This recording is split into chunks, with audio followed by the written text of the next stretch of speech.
যখনই অভাবে পড়ে যাবেন আল্লাহ সুবহানাহু ওয়া তাআলার এই দুইটি নাম 33 বার পাঠ করবেন, আপনাকে আল্লাহ তাআলা সম্পদ এমন ভাবে দেওয়া শুরু করবেন যে আপনি কল্পনাও করতে পারবেন না। সম্পদ শুধু আসতেই থাকবে আপনার কল্পনার বাহিরে। সুবহানাল্লাহি ওয়া বিহামদিহি।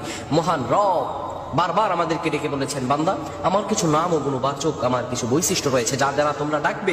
আপনি যদি এই দুইটি নাম 33 বার পাঠ করতে পারেন, এমন ভাবে সম্পদ আপনার আসা শুরু হবে যে এগুলো গণনা করেও আপনি শেষ করতে পারবেন না। সুবহানাল্লাহ। গায়বী খাজানা থেকে আপনাকে রিজিক দিয়ে ভরপুর করে দিবেন। যারা দীর্ঘদিন ধরে ঋণগ্রস্ত আছেন, বিভিন্ন অভাবগ্রস্ত আছেন, খারাপ অবস্থায় আছেন, আপনারা এই আমলটা করেন, আল্লাহ তাআলা আপনার সব দোয়া কবুল করে নেবেন। প্রিয় বন্ধুগণ আমার, রব্বুল আলামিন সূরাতুল আল-আরাফে বলেন, وَلِلَّهِ الْأَسْمَاءُ الْحُسْنَى فَادْعُوهُ بِهَا وَذَرُوا الَّذِينَ يُلْحِدُونَ فِي أَسْمَائِهِ سَيُجْزَوْنَ مَا كَانُوا يَعْمَلُونَ।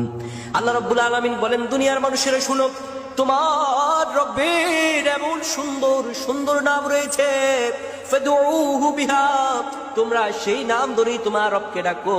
ওয়াদারুল্লাযীনা ইউলহিদু ফি আসমাইহি, তাদেরকে বর্জন করো যারা তোমার রবের নামকে বিকৃত করে থাকে, তাদেরকে তোমরা বর্জন করে দাও যারা বিকৃত করে। আল্লাহ রাব্বুল আলামিন তাদের সম্পর্কে ভালোই খবর রাখেন। প্রিয় ভাইরা আমার, আপনি যখন বিপদে পড়ে যাবেন, অভাবগ্রস্ত হয়ে যাবেন, আপনি যদি এই দুইটি দোয়া 33 বার করে পাঠ করতে পারেন, আল্লাহ রাব্বুল আলামিন আপনার নসিব খুলে দিবেন। এত সম্পদ আপনার আসবে আপনি কল্পনা করতে পারবেন না। দুইটি দোয়া কি?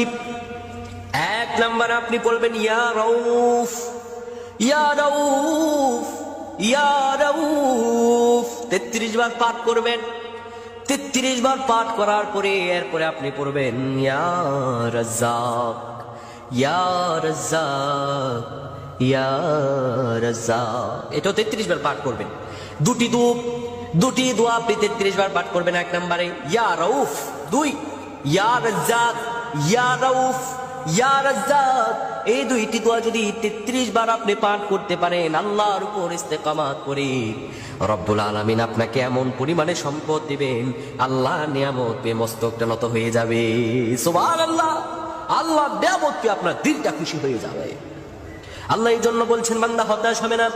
ওয়ালা সাউফা ইউতিকা রাব্বুকা ফাতারদা, আর রব তোমাকে শীঘ্রই এত নিয়ামত দিবেন, ফাতারদা, তুমি খুশি হয়ে যাবে, মস্তক নত হয়ে যাবে আপনার। এই জন্য ধৈর্য, আল্লাহ রব্বুল আলামিনের কাছে চাইতে হলে আপনার ধৈর্য ধারণ করে চাওয়া লাগবে। রব্বুল আলামিন আপনাকে সেইভাবে রহম দিয়ে ভরপুর করে দিবেন। আল্লাহ তাআলার কাছে আপনার সেইভাবে চাইতে হবে।